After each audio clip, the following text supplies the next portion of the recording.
My name is Kati Vecei, and I am teaching a first-year seminar called Holocaust on Stage. Hi, I'm Andrew Baker. I'm an assistant professor in the history department, and the course that I'm teaching right now is a 300-level seminar, a small class with 18 students that's called Black Resistance from Emancipation to BLM. This semester, I'm teaching a redesigned version of our introductory course, Physics 107. And this fall, I am teaching my course on mathematical epidemiology. We study diseases, and we write mathematical equations that represent them, and we compare with data. This module in the fall semester, I am teaching a new course that's called The Sociology of Holidays. So currently I'm teaching a course titled Culture, Conflict, and Change in Latin America.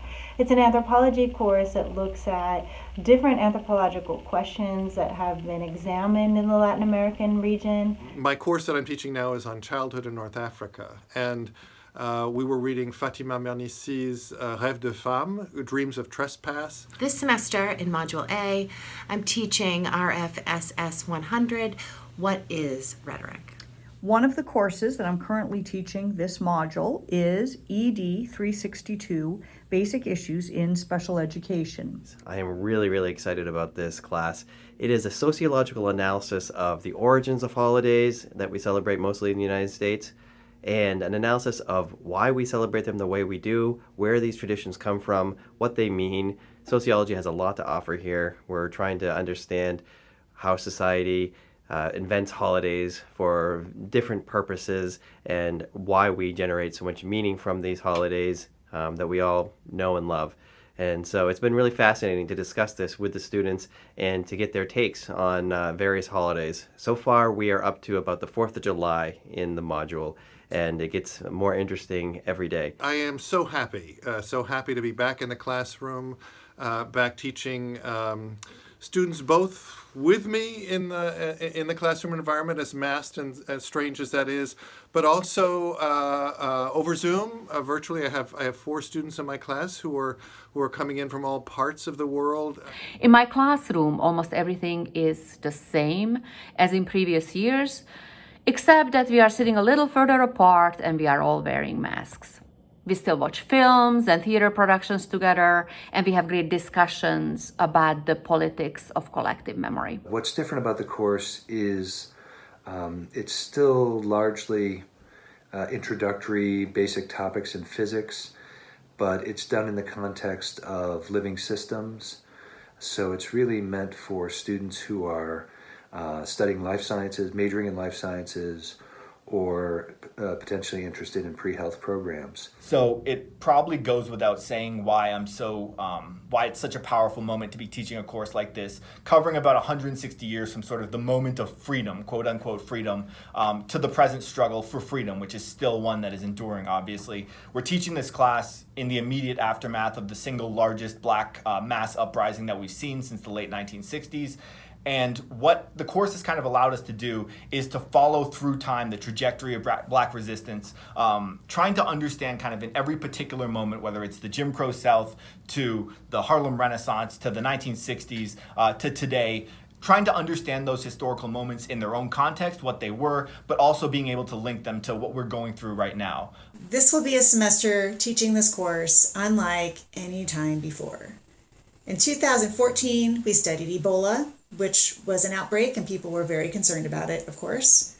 In 2016, we started the semester thinking about Zika and the Olympics, and then ended up studying the new and ongoing outbreak of mumps on the Bates campus. In 2018, we looked back on these previous diseases and also followed the trend in whooping cough cases, pertussis, that was spiking in Maine at the time. But none of those have had the tremendous global impact that we've been seeing with COVID-19. And of course, that continues to unfold and affects every day, everyone's lives. And so studying that now, with everyone wearing masks, social distancing in effect, everyone negotiating what that means for their lives and the lives of their loved ones, is new and different. And having it be so central to politics and so in the news all the time will be a different experience. My particular course, ED 362, has an immediate, direct, and really vital connection to pandemic realities.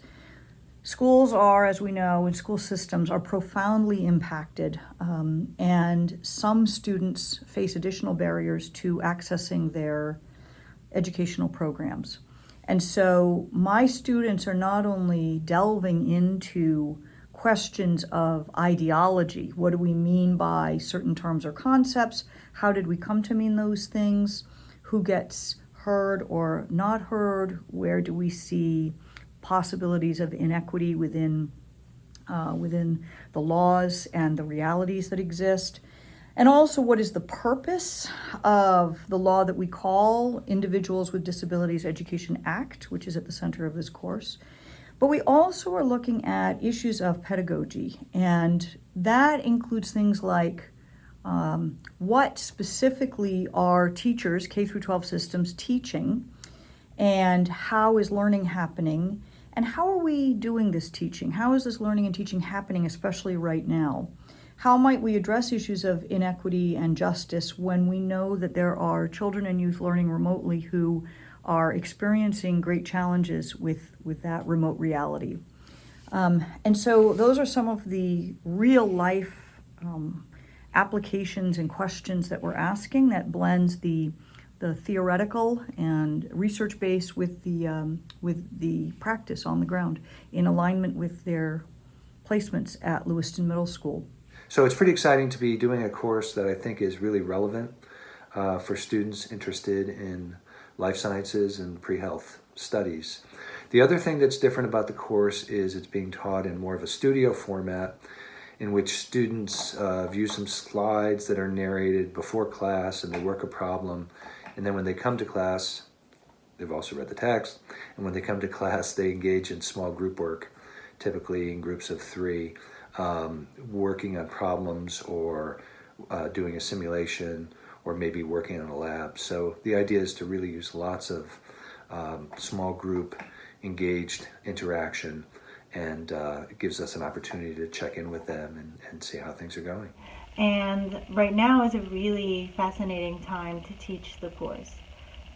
September 15th marked the start of Hispanic Heritage Month, which will go until October 15th. And one of the first modules we start off with in the course is looking at pan-ethnic or regional labels like Hispanic or like Latin America itself. And we read some of the indigenous critiques of the history of the term and debates about its continued use today. I think one of the most important things that I teach students in my classes is how to engage the critical research and writing process.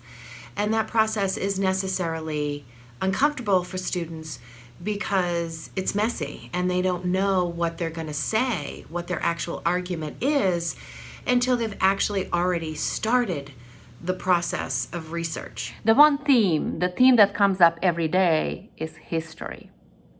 We discuss what it must have been like for the people who lived through the history that we are studying today, and how the ongoing experience of the pandemic will be part of the collective memory someday. As a professor, one of my fantasies was that since COVID has restricted our lives so much, we can't eat in the dining hall together, we can't go to the den, we can't compete in athletics, we can train, but something is lost there. We can't be on the theater together in person with the singing groups, can't perform. Everything seems so restricted. So my fantasy as a professor was, well, the life of the mind. Academics will concentrate the mind, will have the free time, and will have more concentrated time on academics, and perhaps that will just catch fire in a way that it might not with all these other distractions. And I'm happy to report that I think that is kind of what's happening. People are so happy to be here, or if they're not here, happy to be out of whatever that summer routine in COVID was, and now into classes, reading good books, looking at good films, reading good articles, and plunging in with this great ardor and energy that has been so refreshing. So this semester is unique in that because I am meeting with students every day, I'm really able to watch that process unfold, and I'm able to be there to encourage students and reassure them that it's okay. It's going to be okay. It's all right that you don't know exactly what you're going to argue. It's okay that you don't know exactly the direction that you're going to take, because it's necessary to do the initial contextual, historical, theoretical investigations. Because to make good, informed, creative criticism, you have to do the research. So for me, it's been a really exciting semester in the sense that I get to watch students have those aha moments. I get to watch the pieces fall into place. For students, I don't think it's been as exciting because they're still in the middle of it. But my hope is that in a few weeks, they will have engaged this critical process and they will come out on the other side with an argument that's truly insightful and creative and grounded in research. And so for having been successful, they'll be a little bit more confident when they have to write their next paper. So this is my hope, and I can let you know in a few weeks if all went according to plan.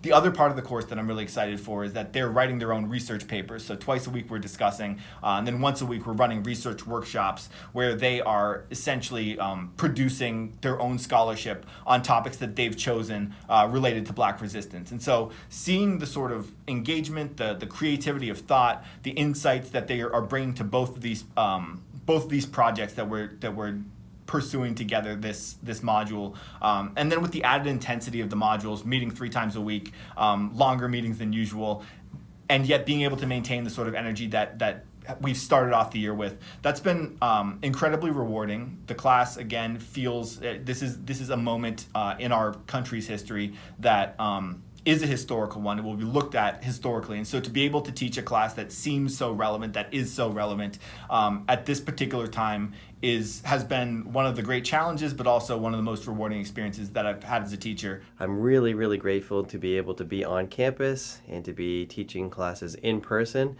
It took a lot of work over the summer and a lot of continued work for everyone to do their part to keep our community safe. So thank you, everyone. And I feel like we are really all off and running. It's going really well, and it's great to be here.